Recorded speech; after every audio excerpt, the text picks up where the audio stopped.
Halo, perkenalkan.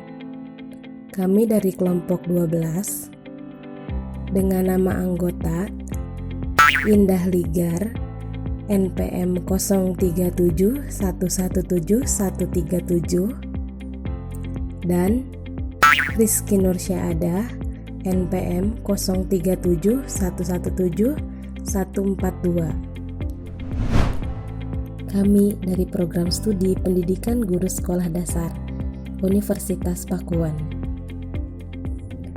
Video ini merupakan tugas akhir semester mata kuliah Perspektif Global dosen pengampu Ibu Nita Karmila MPD. Dalam video kali ini kita akan membahas mengenai materi kesadaran dan wawasan global. Pada dasarnya, kesadaran dan wawasan dalam perspektif global tujuan akhirnya yaitu untuk menghormati orang lain. Untuk menghadapi perkembangan dunia atau sering disebut dengan perkembangan globalisasi, unsur yang harus dimiliki yaitu kesadaran dan wawasan global. Globalisasi itu sendiri dapat diartikan sebagai peluang. Yang pertama adalah kesadaran global. Tanpa kesadaran, tidak dapat memahami masalah global. Dan tanpa wawasan, tidak akan mampu mempertahankan kehidupan global. Apa itu kesadaran? Kesadaran adalah kemampuan untuk melihat dirinya sendiri sebagaimana orang lain melihatnya. Kesadaran bisa kita sebut juga sebagai pengakuan diri. Dalam kesadaran global, ada beberapa poin alat untuk menjinakkan globalisasi. Yang pertama adalah kesadaran nasionalisme. Yang kedua adalah kesadaran agama. Yang ketiga, kesadaran norma. Dan yang keempat adalah kesadaran nilai budaya bangsa.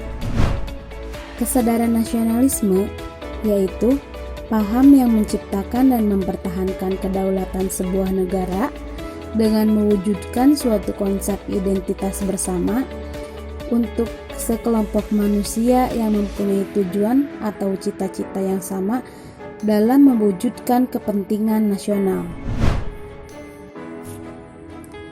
Selanjutnya ada kesadaran agama. Kesadaran agama merupakan ajaran, sistem yang mengatur keimanan atau kepercayaan dan peribadatan kepada Tuhan yang Maha Kuasa, serta tata kaidah yang berhubungan dengan pergaulan manusia dan manusia serta lingkungannya. Ada beberapa fungsi agama yang harus kita ketahui. Yang pertama yaitu fungsi edukatif atau pendidikan. Yang kedua, fungsi penyelamat. Yang ketiga, fungsi perdamaian. Yang keempat, fungsi kontrol sosial. Yang kelima, fungsi pemupuk rasa solidaritas. Yang keenam, fungsi pembaharuan. Yang ketujuh, fungsi kreatif. Dan yang kedelapan yaitu fungsi sublimatif. Sebagai fungsi edukatif, agama harus menyuruh atau mengajak dan melarang agar pribadi penganutnya menjadi baik dan benar, dan terbiasa dengan yang baik dan benar menurut ajaran agama masing-masing. Sebagai fungsi penyelamat, agama harus mengajarkan manusia selalu menginginkan dirinya selamat, dan keselamatan yang diberikan oleh agama meliputi kehidupan dunia dan kehidupan akhirat. Selanjutnya ada fungsi perdamaian. Melalui tuntutan agama, seseorang yang bersalah atau berdosa mencapai kedamaian batin dan perdamaian dengan diri sendiri, sesama, semesta, dan Allah melalui proses taubat. Lalu fungsi kontrol sosial. Dengan kontrol sosial, agama membentuk penganutnya makin peka terhadap masalah sosial, seperti kemaksiatan, kemiskinan, keadilan, kesejahteraan, dan kemanusiaan. Ada juga fungsi pemupuk rasa solidaritas. Dengan fungsi ini, persaudaraan yang kokoh akan berdiri tegak menjadi pilar atau civil society atau kehidupan masyarakat yang memukau. Selanjutnya ada fungsi pembaharuan. Sebagai fungsi pembaharuan, agama menjadi agen perubahan basis-basis nilai dan moral bagi kehidupan bermasyarakat, berbangsa, dan bernegara. Lalu ada fungsi kreatif.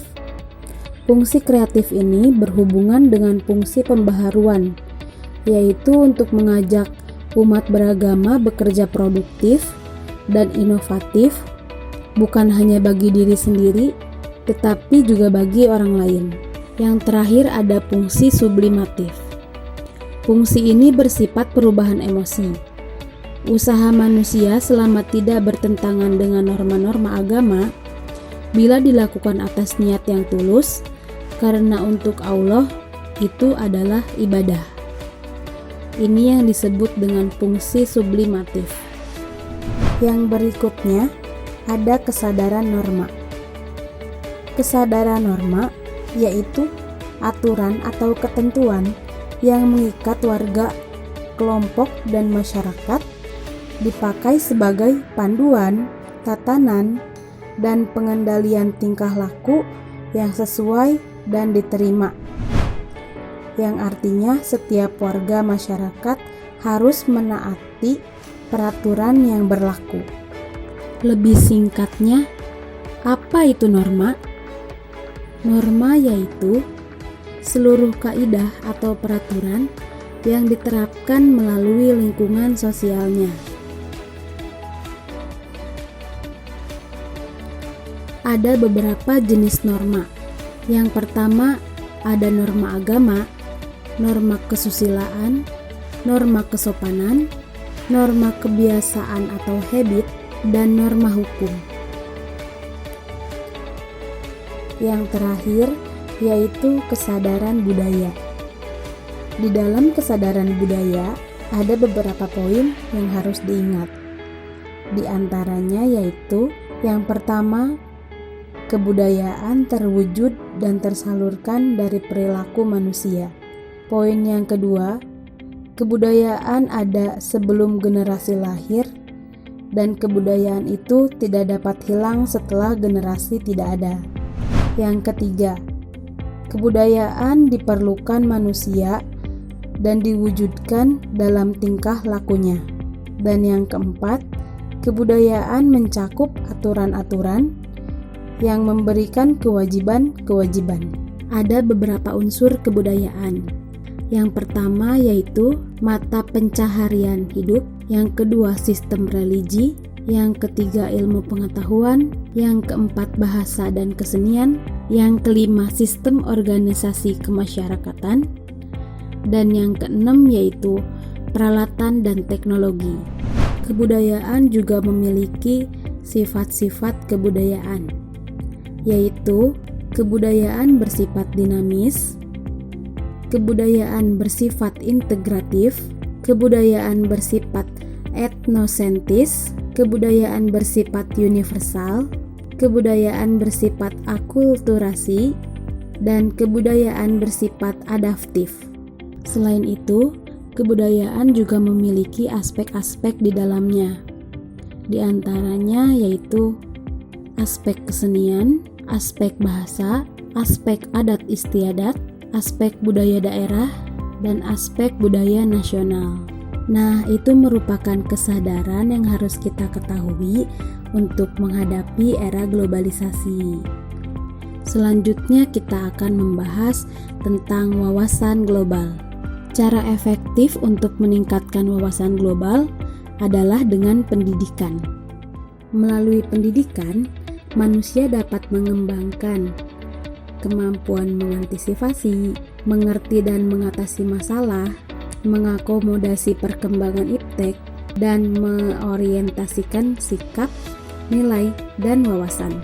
Adapun cara mewaspadai dampak iptek, yaitu yang pertama, kita harus menguasai ilmu pengetahuan dan teknologi.